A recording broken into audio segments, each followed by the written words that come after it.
Can you hear me? Yes.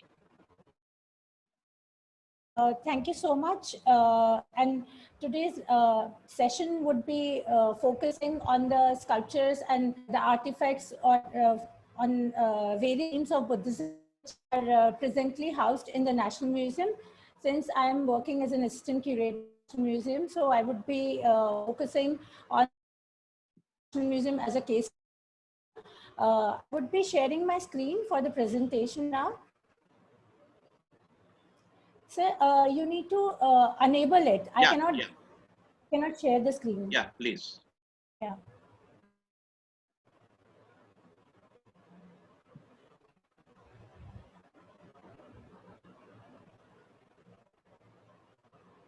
Have you sent the request?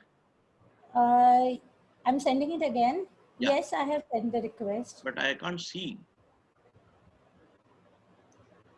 It's showing the host disabled participant screen sharing. I think.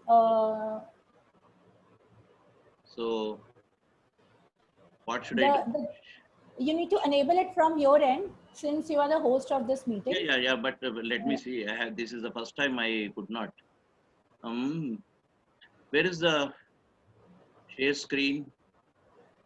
The share screen button is just at the bottom. Like Yeah, you share. can see, yeah, participants, chat, and then share screen. Yes.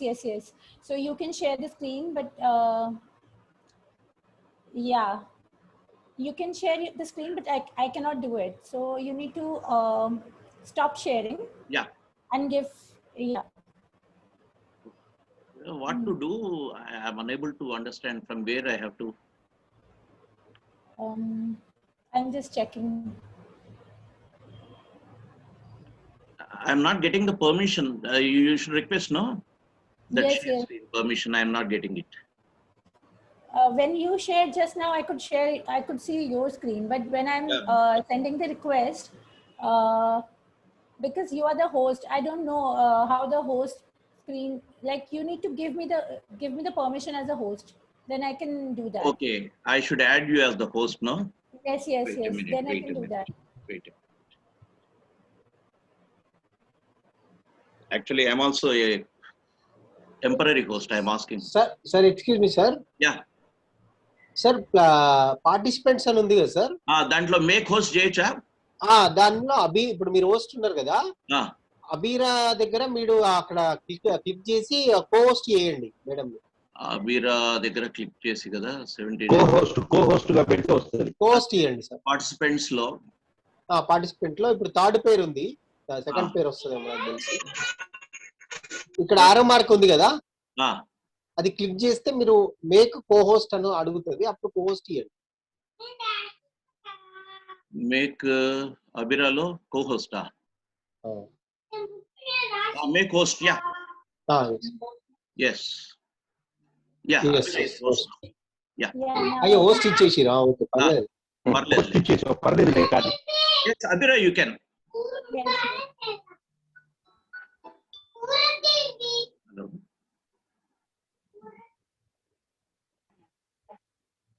Yeah, it's coming.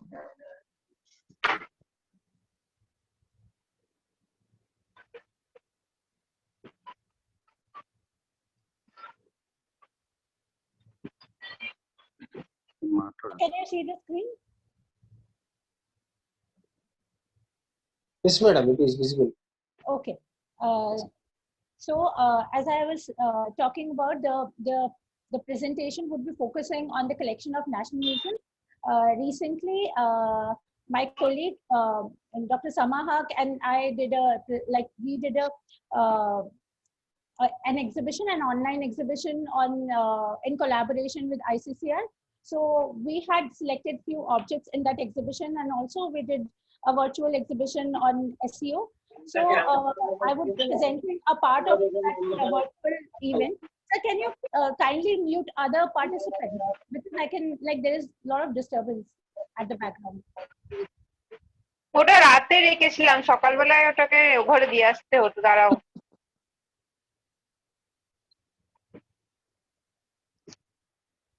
Sir, I think you need to mute other participants because I can hear their voice at the background. So, so I will start again because so I was saying like we did few couple of virtual exhibitions focusing on the Buddhist art collection of National Museum, and I would be presenting a part of it in which I would showcase this long-standing journey of Buddhism, the Buddhist art from and its physical and its philosophical transformation from aniconic symbolism to iconic, and then to Mahayana philosophy, the emergence of gods and goddesses, the expansion of the pantheon, and also the inclusion of rituals under the realm of Vajrayana philosophy, and other related aspects to it.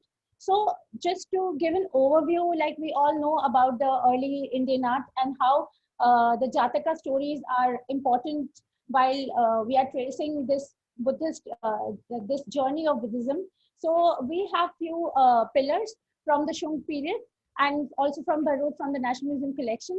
So these are the two which are presently on the display.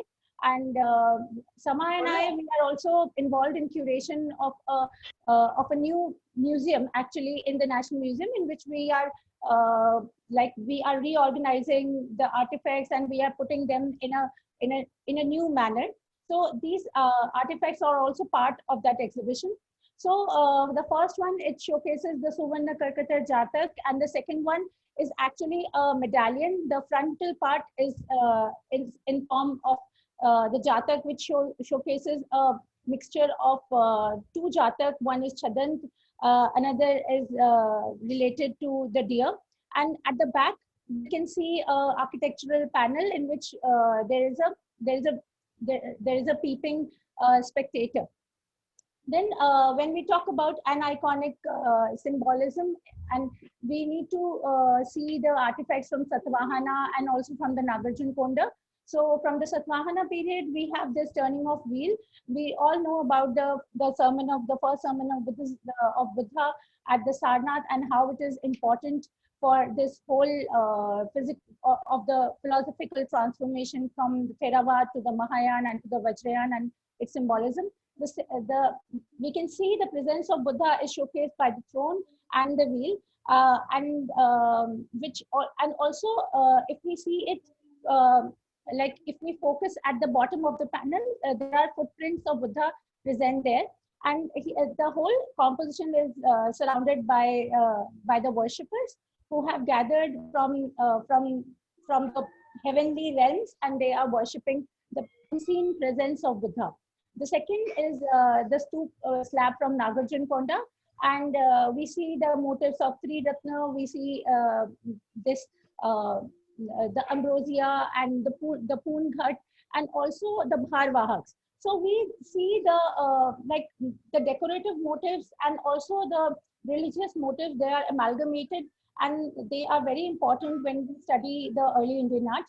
This is a very important piece which was returned from the National Gallery of Australia in 2017, and it was a part of the repatriation procedure.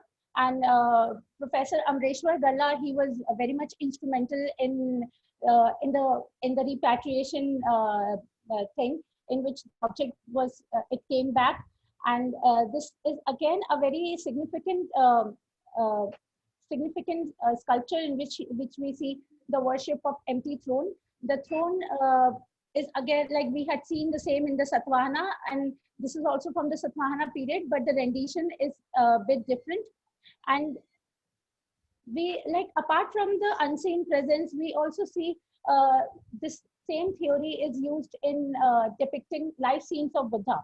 So this is the Nagar Muchalinda protecting the throne of Buddha. And this is from Jagannath Tekri, Pauni. This showcases the throne which is protected by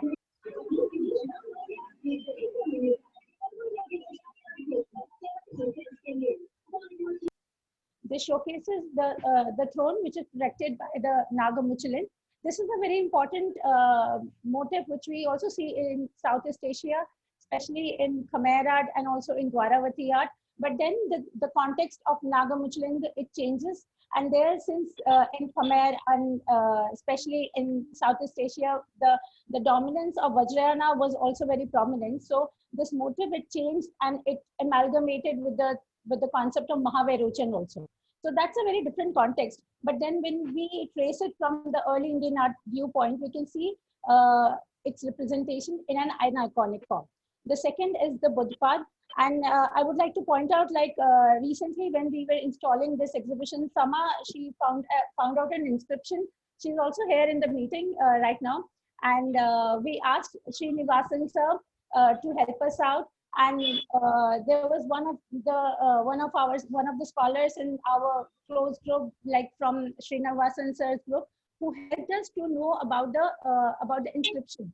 So the inscription talks about it's a dedicatory inscription. It talks about a person who dedicated this. আমার mobile না ঘেটে এবারে চাটা খেয়ে পড়তে বসো। So this Buddhapad is very important in view of the inscription which is present at the topmost section. And also there are different motifs like the Triratna, the swastika, and the Poonghat, which are present in the background. Then we also have few fragmented parts from the Amravati Stup, which one of them showcases the prediction of Asit, which is in the tondo, in the circular portion. And then we can see the elaborate petal description, the decoration, which is very iconic of Amravati Stup. And then we have this Amravati, like the slab, the casting slab, in which we see the transformation from the aniconic to iconic phase. Because in the central one, we see the great departure scene where Buddha is absent. Only the horse is present. But in the lower, in the other circular panel, we see that Buddha is seated in Dhyan Mudra. Similarly, if we see it from an architectural viewpoint, we also get a suggestion of how the Amravati Stup was configured. Then I have chosen this slide to showcase this whole transformation where we see, excuse me, someone is just like, if you can mute your, yeah, if you can all mute, then it would be easy for me to speak. So this showcases the transformation where the first panel is from Nagarjun Konda, again talking about the unseen presence. So the middle panel, it shows the life of the birth of Buddha and Siddhartha in his court, and then also the prediction.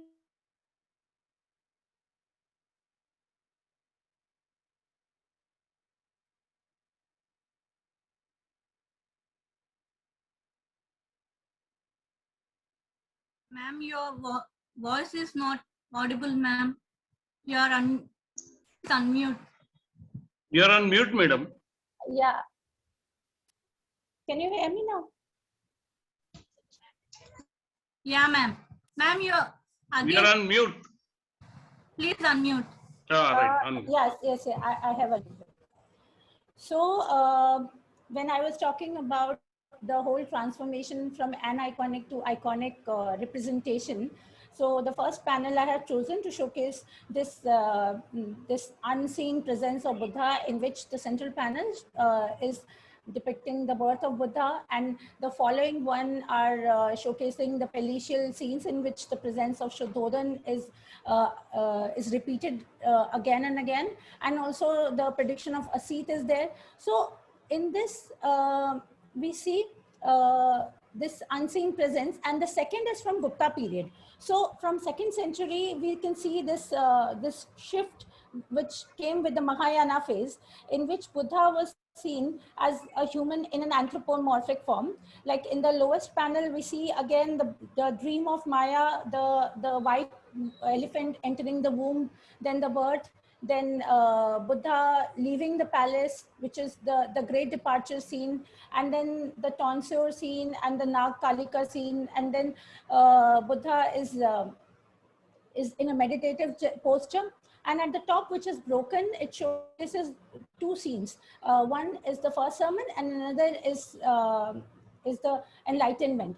And in the enlightenment scene, we can see the motive of Prithvi at the bottom holding the pot. And also there is a very interesting figure which I think it's a representation of Aprajita. So it can be one of the early representations of Aprajita, and the same we see in Ellora cave also, where there is a Buddha in Dharma Chakra in Bhumi Sparsh Mudra, and at the bottom of the pedestal there is one of the emerging figures in a warrior stance, and she's a female figure and she's Aprajita. So I will talk about Aprajita and her association with Buddha's enlightenment in the later section of this discussion. But then I would like to showcase like how these icons were emerging while in Gupta period, when it is like when we see the efflorescence of Mahayana art. And then the last is from 10th century Pal period, which showcases the concept of Ashtamaha in a very composite manner.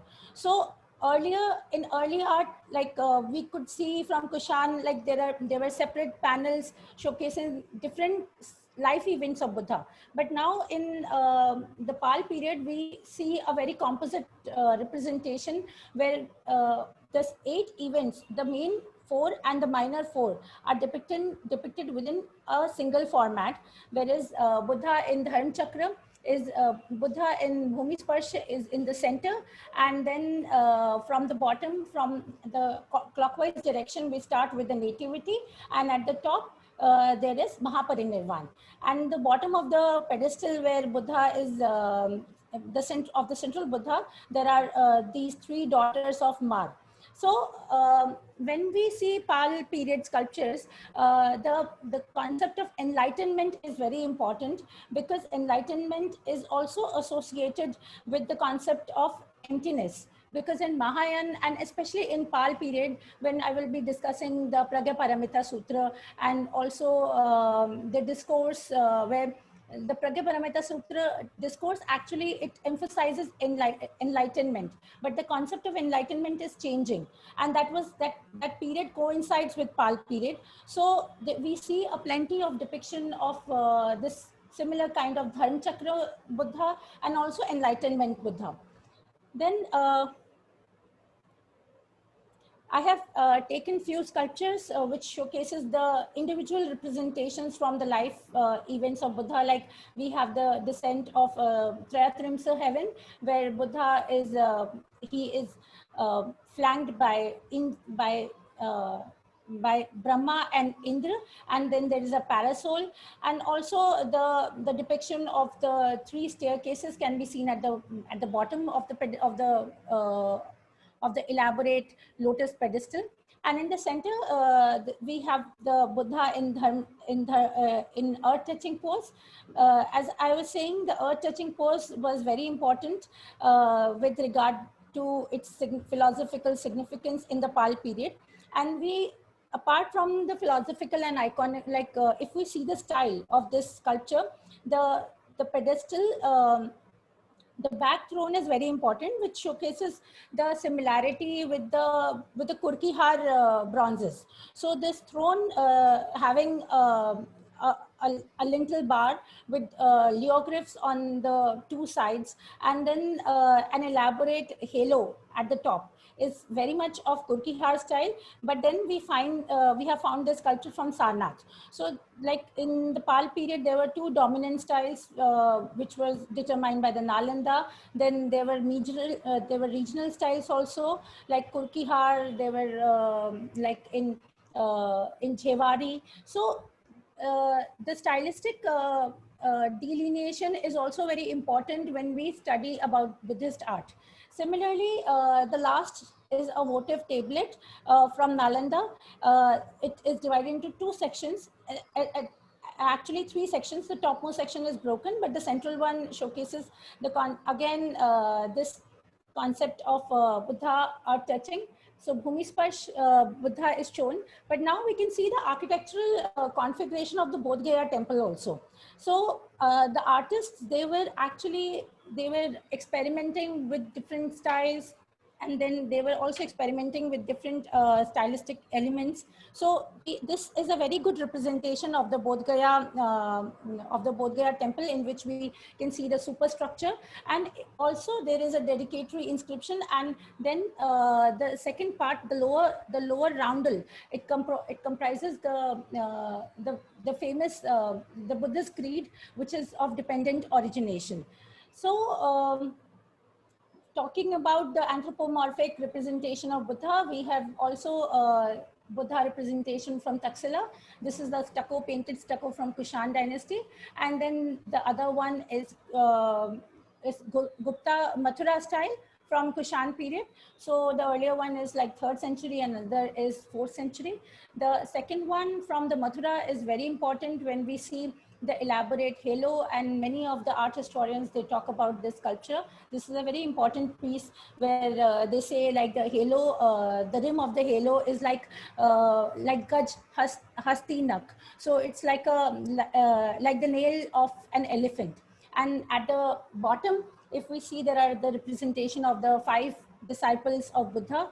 So this like the concept of meditation and wisdom, how they are related to, like when we talk about like wisdom, we talk about Pragya Paramita Sutra, and meditation is also important to attain enlightenment. So these two acted like 2 different means, and they were depicted in various forms of art.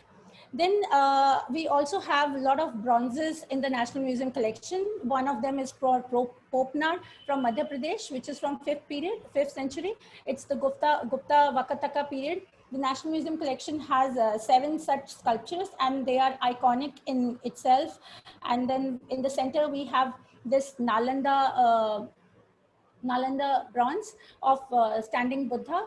The stylistic delineation, it reminds us of the Kushan. If we see the Kushan style of Sanghati, the Nalanda one is also similar to that, but then it showcases the amalgamation with the Sarnath Buddha style, where the cloth is diaphanous, and it gives a wet like a very transparent garment.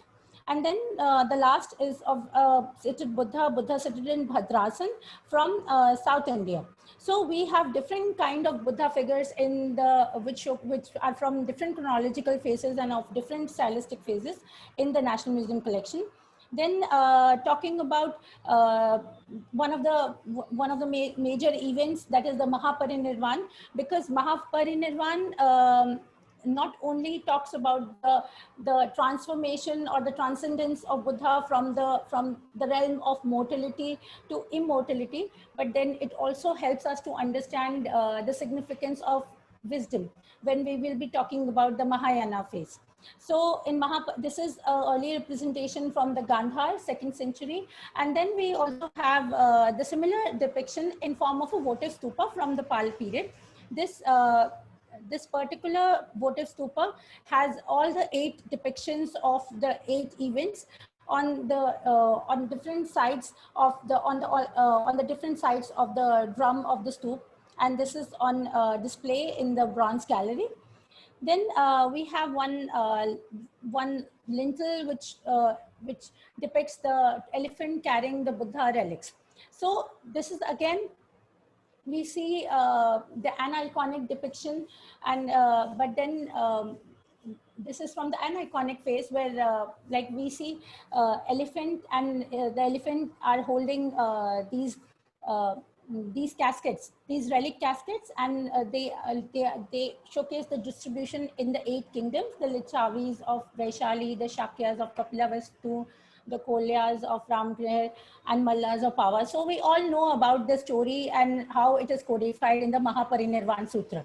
And more importantly, when I was talking about the concept of Ashtamaha Pratiharya, which I showcased through one Pal sculpture, the concept of 8 pilgrimages is also given in the Mahaparinirvan Sutra only.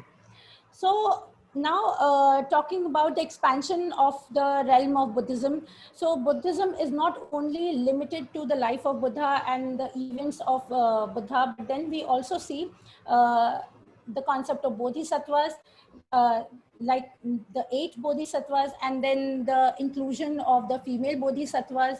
Then we have a group of Panch Tathagat, the 5 Dhyani Buddhas. Then we have Adi Buddhas. So this is how the expansion began from the Mahayana phase. And this is from the Kushan dynasty, where Buddha with bodhisattvas is seen. We have Vajrapani on one side, and then Avalokiteshvara. The second one is from Kushan only, from the 2nd to 3rd century. And then talking about bodhisattva, this is the most appropriate panel to showcase this group of Ashtamaha Bodhisattva, in which Buddha seated in enlightenment pose is in the center, and there are and he is flanked by 4 bodhisattvas on each side. So we have Manjusri, we have Shitigarb, then we have Akashgarb, and then we have Maitreya and other bodhisattvas. So apart from that, we also, National Museum also houses a very good collection of individual depictions of bodhisattva. So we have a Maitreya figure from Kushan period. Then we have this Manjusri, which is from the early Pal period. And many scholars, they say that this is Avalokiteshvara, but then this is clearly Manjusri, which can be identified from the presence of this tiger claw necklace. And then we also have this Yamantak at the bottom. So this is Manjusri, and the other one is Avalokiteshvara. So they both can be differentiated from the presence of certain specific iconographic attributes. And also, if we see the 3rd sculpture, we see the depiction of the Tathagat, of the Dhyani Buddha, Amitabh,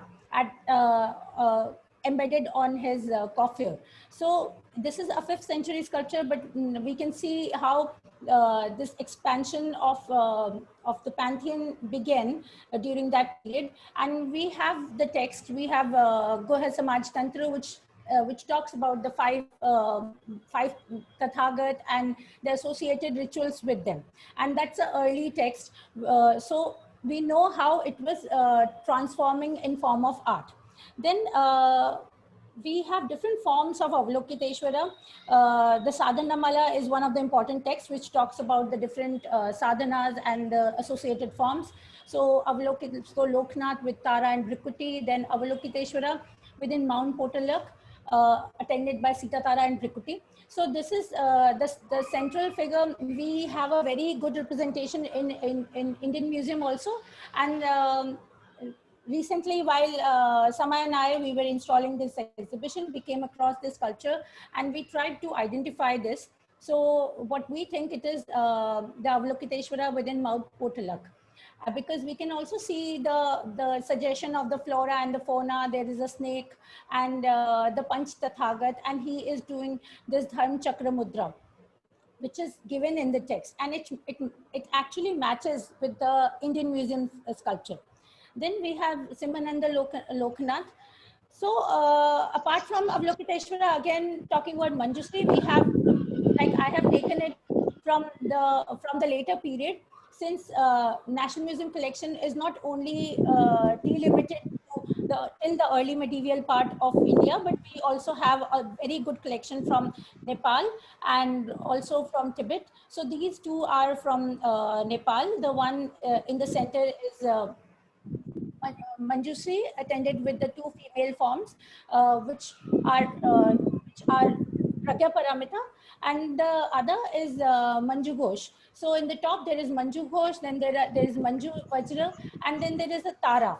So this is very different. This is a very different orientation. While I was doing my research for my doctoral research, I tried to decipher the iconography, and like I found a text, a tantric text, which is translated in Tibetan language, which actually matches with this whole configuration of the deities.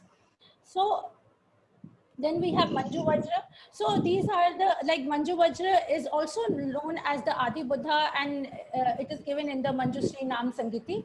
And this is like we can now see like the transformation from Mahayana to the Vajrayana side. So Manjusri, who appears as one of the 8 bodhisattvas. He also have different forms. Similarly to Avalokiteshvara. Then this is a very good panel to showcase the Panch Tathagat and their iconographic symbolism, where yes.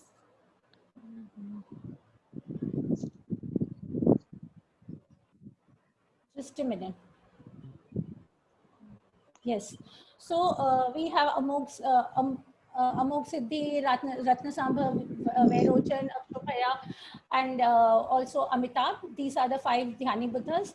And then talking about Vajrasattva, Vajrasattva is conceived as the 6th Dhyani Buddha. And we will talk about Vajrasattva. I will talk about Vajrasattva when I will be showing you the rightful representations in Buddhism. So then we go to the concept of crown Buddha. So we also know about the concept of Sri Kaya, and some, like in the Sambhog Kaya representation, Buddha is shown as as a visual figure. Though we know Buddha is we conceive Buddha as in a meditative pose, wearing the russet garment, with devoid of any ornamentation. But in the Vajrayana phase, when we talk about the 3 Kaya, we talk about the element of body, speech, and mind. This crown Buddha is a very important feature. And when we see the second object, like the crown Buddha making Dharma Chakra, this is also very, the iconography coincides with Mahavairochan. So how the philosophical shift from Mahayana to Vajrayana also led to also changed the whole iconographic setup as well. Then I had shown you I had shown you in case of Avalokiteshvara, there was a female deity, and also in case of Manjusri, there were 2 female deities. So the concept of female deities also emerged during the Mahayana with the Pragyaparamita Sutra, but then it became prominent in the Vajrayana, and especially in the Pal period, we come across a lot of sculptures of female goddesses, and one of the most important is Tara. So this is from the 8th century, and then we have Khadiravani Tara, in which she is attended by 2 deities, Mahamayuri and Ekjata. Then we have different forms of Tara. We also have 108 forms of Tara, which is very similar to the concept of 108 Avalokiteshvara. And the same concept is also seen in Pragyaparamita. Like in one of the later recensions of Pragyaparamita Sutra, we find that there are 108 forms of Pragyaparamita. So we can see like the shift from like Tara is now no longer shown as an attendant to Avalokiteshvara, but she is actually becoming an individual deity. So we have Mahasri Tara is a green form of Tara, even Mahatari Tara is a green form. So in Pal period, we come across a lot of green forms of Tara. Then this is an iconic figure of Vajratara. There are very few there are very few surviving sculptures of Vajratara, and this is one of them, which is from the Sarnath, a much later period. And we also see the representation of all the 5 Dhyani Buddhas, because she is like a composite, like she showcases the union of all the powers of all the Dhyani Buddha. And there are 5 sadhanas dedicated to her in the Sadhana Mala. Then talking about the text, Pragyaparamita. So these are 2 painted wooden covers in the National Museum collection. The top one showcases Mahasri Tara. I had shown you the Mahasri Tara here, where she is making the Dharma Chakra, and the same is seen in this form. And the lower panel showcases it showcases the Jatak story of the Vesantar Jatak. So this is a later depiction from 14th century from Nepal, but following Eastern Indian Pal style. Then talking about Pragyaparamita, so Pragyaparamita established the whole cult of the book cult. So the depiction of the worship of a book in form of a goddess, and the transformation from the book to an anthropomorphic form of a female deity can be seen in this representation, where the first is Pragyaparamita text. The book is on a pedestal, and then we also see the presence of Vajrasattva, because he is he's the chief PT of who is presiding all the Vajrayana rituals. And then we have the depiction, the four-arm depiction of Pragyaparamita, identified by the text and held in one of her hands. And then the other one is from Nepal. So the cult of Pragyaparamita became very popular in Nepal, in the Himalayan regions, Nepal and Tibet as well.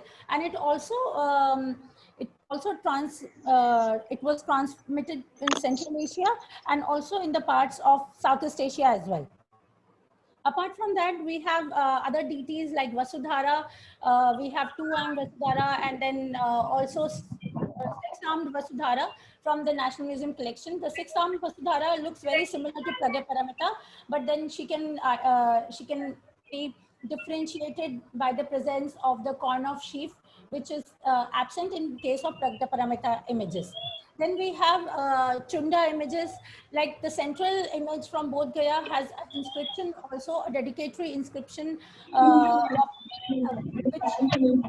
which was identified by Professor Gaureshwar Bhattacharya, and it was discussed in one of his paper. Then we have a representation of 18-arm Chunda. This is a very popular form, and Chunda emerges from a Dharani called Chunda Dharani. We find the reference of Chunda Dharani in Karandavyuha Sutra as well. Then we have again other deities as Marichi.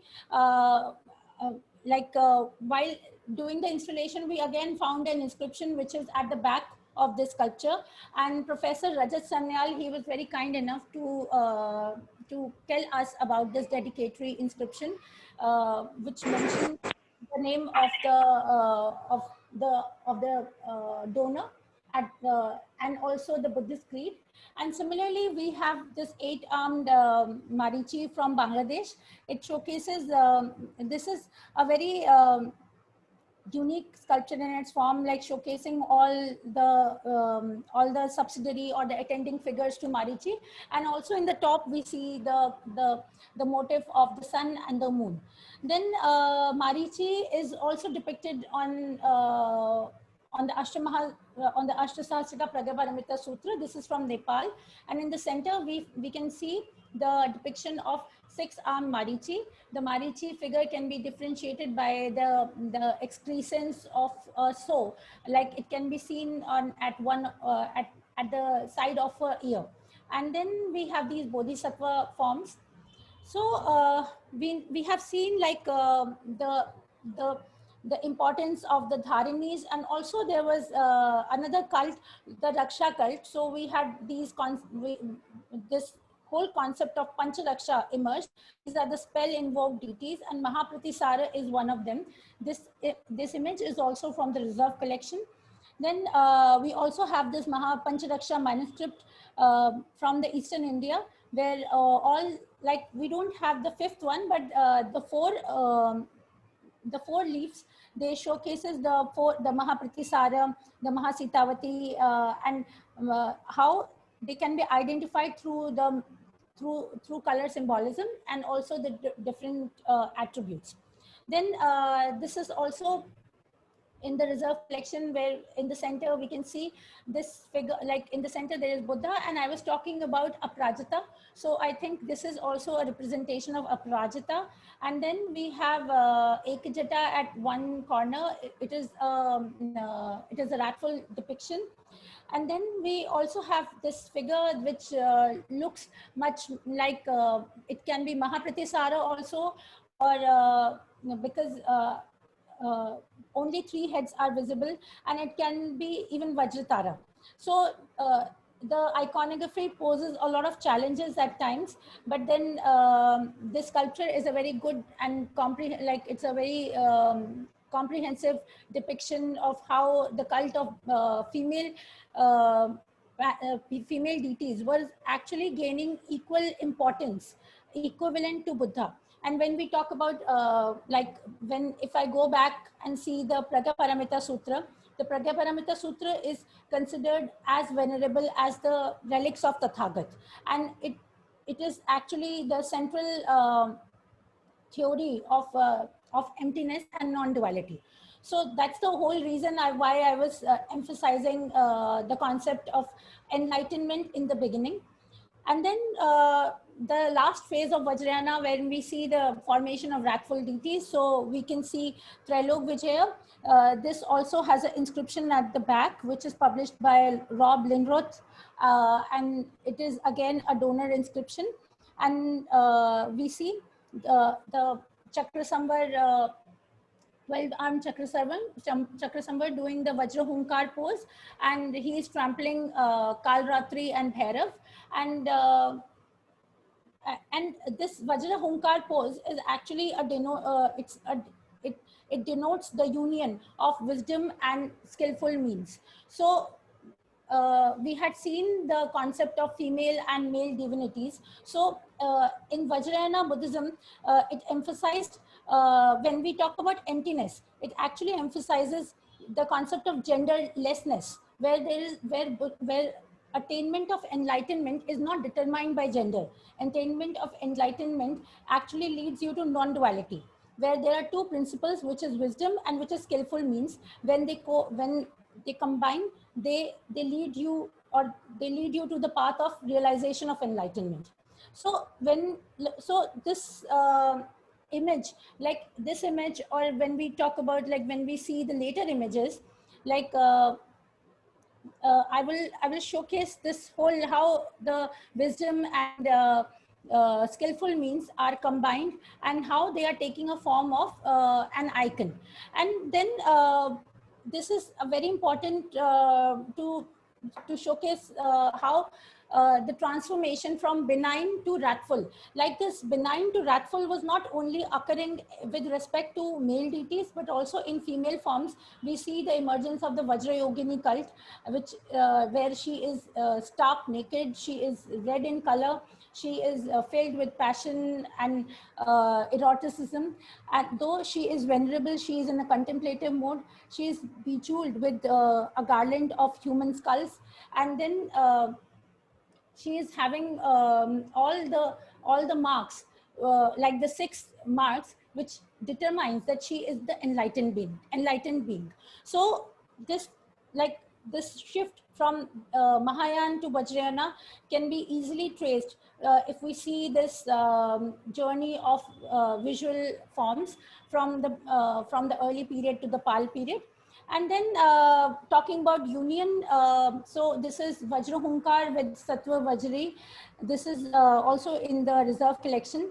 And the male deity is, the Vajra Hunkar is a manifestation of Vajra Sattva, and he is accompanied by the female form. And the Adi Buddha, the second is Adi Buddha embracing his pragya. So Adi Buddha is depicting the highest form of wisdom, and he is embracing with the pragya. So this gesture of embracing, this gesture of union is not a sexual union, but it's not a copulation motive, but it's about mental union. So when we talk about the images in Vajrayana phase, there are a lot of rituals which are associated with it. And there is also a concept of guru and the initiator. So how, like as a disciple, I can visualize with the deity and how we can co-merge. It's a very important concept in order to receive enlightenment. Then talking about again the union, Chakrasamvara with his consort Vajravarahi, and then He Vajra with Nairatma. So Nairatma is also, she is emerging from the concept of Pragyaparamita only. And Pragyaparamita, Mahayana, a deity from Mahayana period, is now taking a very wrathful form. And all these these iconographic features, they are well codified in the text. Like we have Chakrasamvar Tantra, we have He Vajra Tantra. So they help us to understand this. And then apart from the sculptures, we also have like the National Museum has a lot of collection of these ritual implements. So talking about, like when we talk about ritual, the significance of ritual, without like ignoring the ritualistic implements, we are not able to do a full justice to the discussion.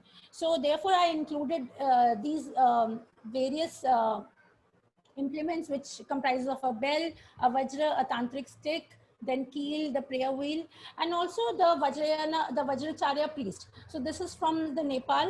In the Nepal, we have the concept of Vajracharyas who wear these these elaborate crowns, and the crown is marked with the form with the depiction of the 5 Panch Tathagat.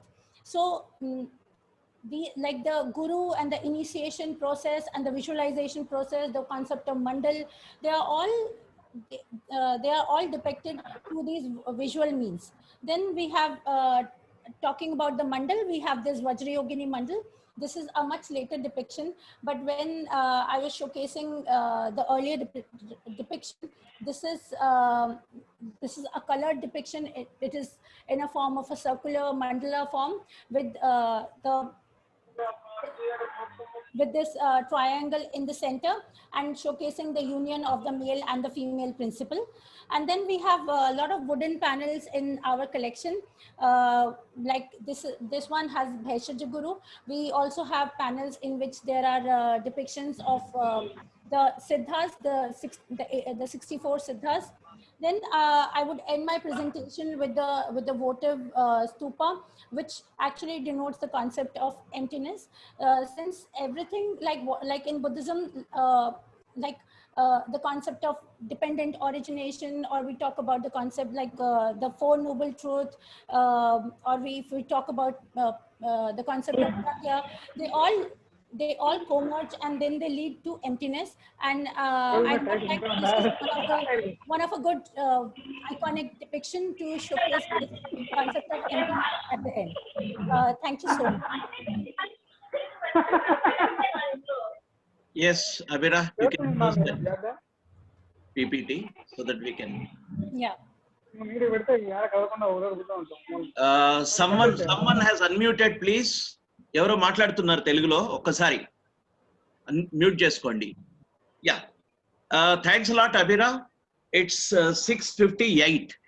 Actually 7 o'clock we have to close, but I requested the persons, those who are looking after these technical things, to continue 10 more minutes so that we can have some discussion. Please, I request you all not to say many things which are just, if you have any particular question, please sharp questions, and we have less time. And tomorrow also, Abira, is it possible for you to attend tomorrow's session also?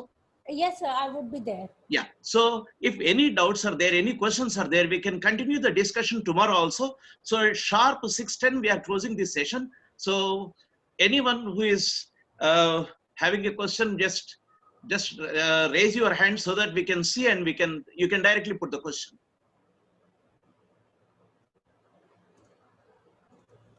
Raising hand option is there in the chat room also. You can raise hand, we can see on the screen if you raise the hand.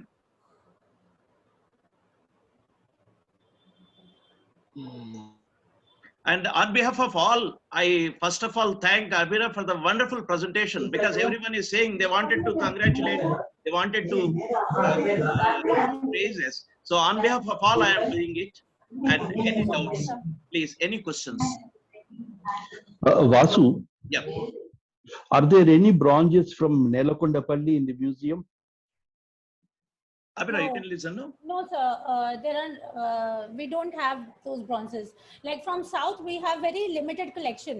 Like like very soon we would be coming with a new museum on Buddhist art, which comprises of 7 galleries. So Samar and I, we are working on it, and we tried to find out more representation from the southern India, like from the early medieval phase, but we were unable to find them.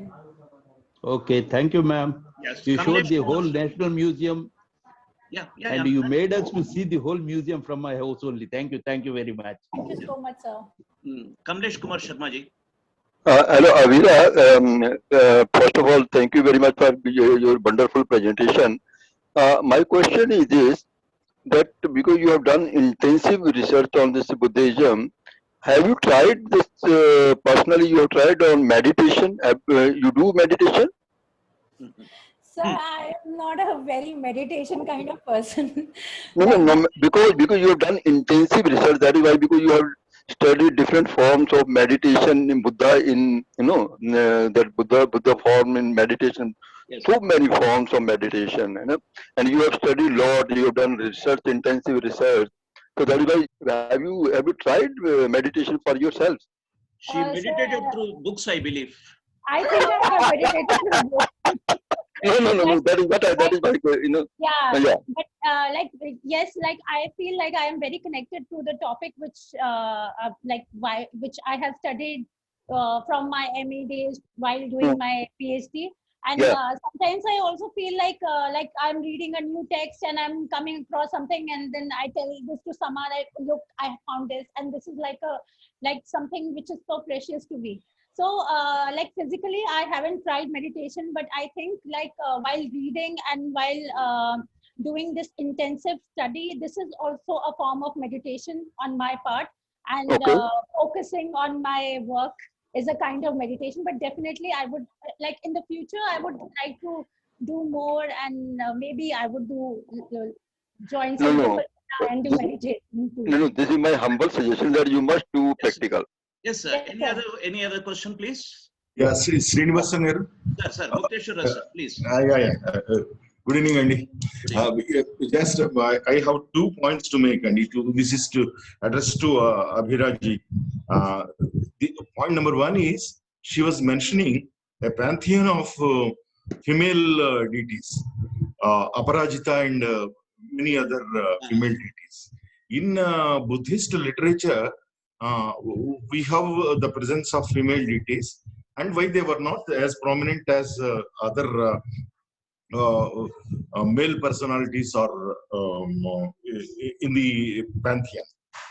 The point number 1. Point number 2 is, what is the governing iconography, particularly in respect of Buddhist sculpture?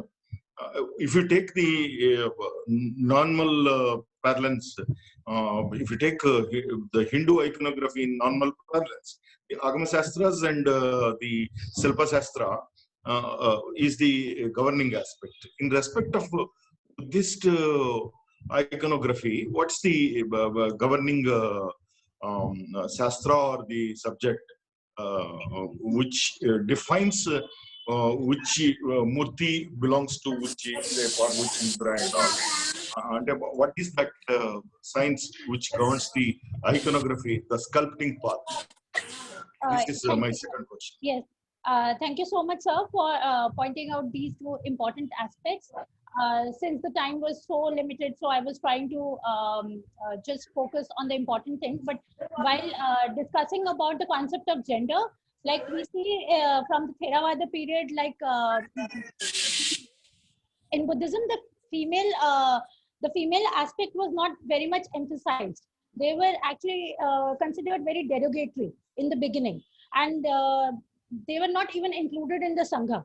But then it started, like we also see the Therigatha and the inclusion of the female nuns.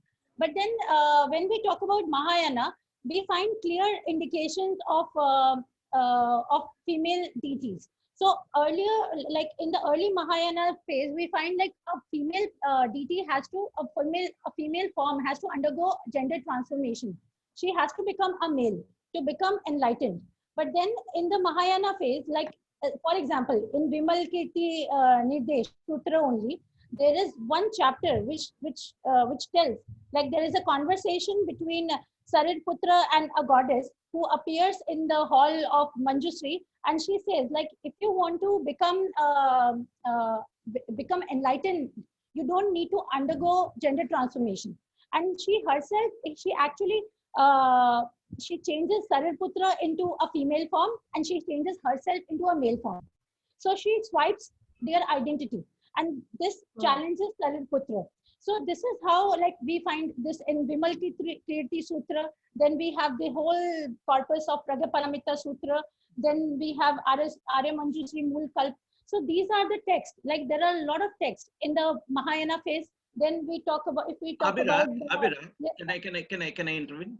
Yeah, Yes, actually, Mukteshwara garu, this is a wonderful topic actually, the feminist angle, the historical angle of how women deities got what you call became powerful from this Mahayana to Vajrayana. This was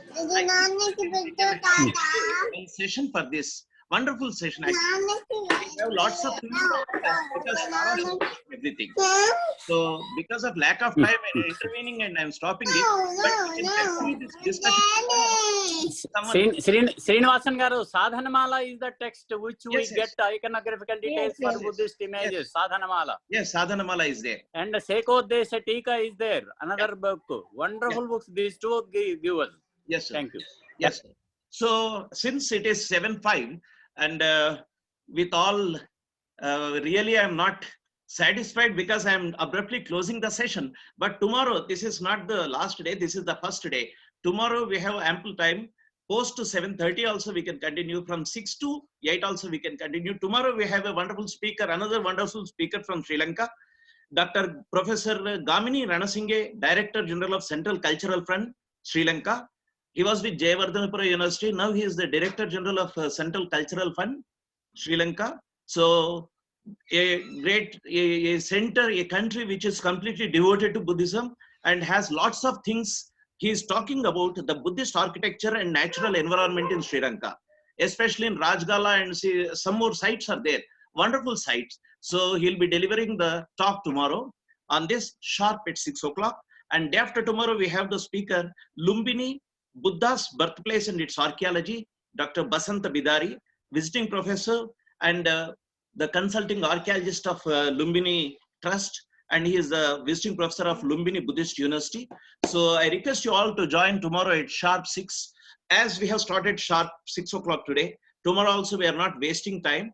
Sharp 6 we are starting, and we'll continue. We need not stop tomorrow at 7. We'll continue, and day after tomorrow we are starting at 4 o'clock. So with all your thanks to all for the kind participation and cooperation. Thank you very much for Abhira and all the participants who really patiently thought this lecture is very explanatory in detail. So thank you. I'll be making about everyone. About the Thanks YouTube, a lot. how to access the videos and everything. So on behalf of Priha and all the distinguished guests and the complete session, I thank you, and I'm closing the session. So see you tomorrow sharp at 6 o'clock. Thank you, sir. Thank you. Sir. Thank you all.